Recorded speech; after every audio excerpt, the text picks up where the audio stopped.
Hey, it's Monday, Thursday. I grew up on Monday, Thursday going to foot washing services. We're a foot washing church.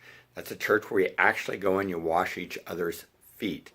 It was always kind of embarrassing for me as a kid, but I learned an awful lot for it. And I learned about humility. I learned about love. I learned about what it meant to not be ashamed, to get down on your knees, to grab a towel, and to wash someone else's feet. It was a huge blessing for me. But I thought about who taught me how to tie my shoes. My sister Kathleen taught me how to tie my shoes. She was probably 3 or 4, and she already knew how to tie her shoes, and so she taught me how to tie my shoes. And tying my shoes has become an essential element of life since I'm a runner, and I tie my shoes now in the dark every single morning. And I double tie them. It's important to me. I can show you how I do this in case you've never done this. I'm not wearing running shoes right now, but I take my shoelaces. Most of you are familiar with how to tie a shoe.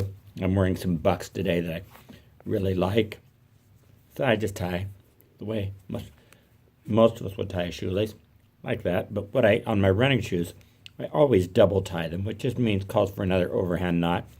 And that way my running shoes don't come undone. I try not to do that during the day because it looks so dorky, walking around with all your shoes up tight. Now my sister taught me how to tie shoes like this, to make 2 bunny ears, to cross them over, to put one so the bunny rabbit goes down in the hole and comes out the hole, and yeah, I guess I can still do that. And I still remember her teaching me how to tie my shoe like that. And it's worked well. It's lasted a long time. We had 7 new children come to the orphanage at Siempre para los Niños yesterday. Now, one of the things our staff is supposed to do when they first come in is to have an intake interview with every child. It allows us to find out where they've come from. We don't know anything about, they're strangers to us, we're strangers to them. And it gives us an understanding, and plus it begins a conversation with children all the way from 5 years old to 12 years old. We ask them questions like, where you lived before, did you sleep on a dirt floor? Did you have your own bed? Were you ever hungry? Did anyone hit you? Did you ever have to sleep outside?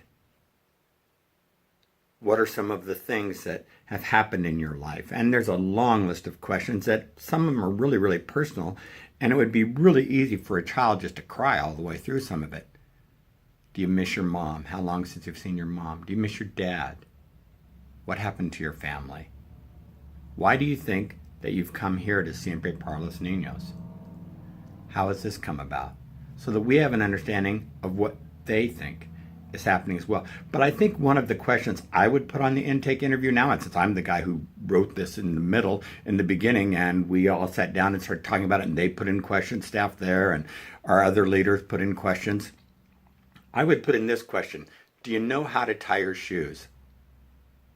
Because I think for every child it's important. It gives you some confidence when you can wake up in the morning and you can tie your shoes.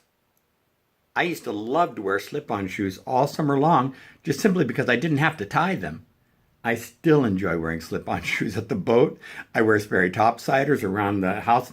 And I often think about the fact, I used to wear them because I struggled with tying my shoes.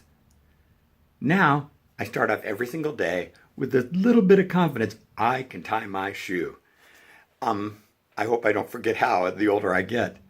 I think each of us need to have some confidence builders in our lives. I don't know what confidence builders you have in your life. Maybe it's going for a run, going for a walk in your neighborhood. Maybe it's taking some quiet time. Maybe it's working on memorization. Maybe it's making a little video motivated in 2 minutes.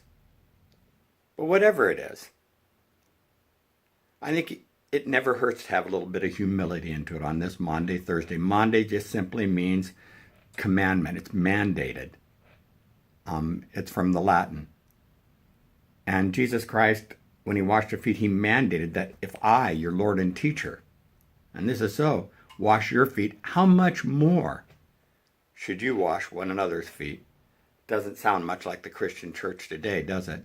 I grew up in a different kind of Christian church than what you see today. The kind that actually washed each other's feet, really meant it, and then you stood up and you embraced each other and said, I love you, brother. Thanks so much for taking the time to do this.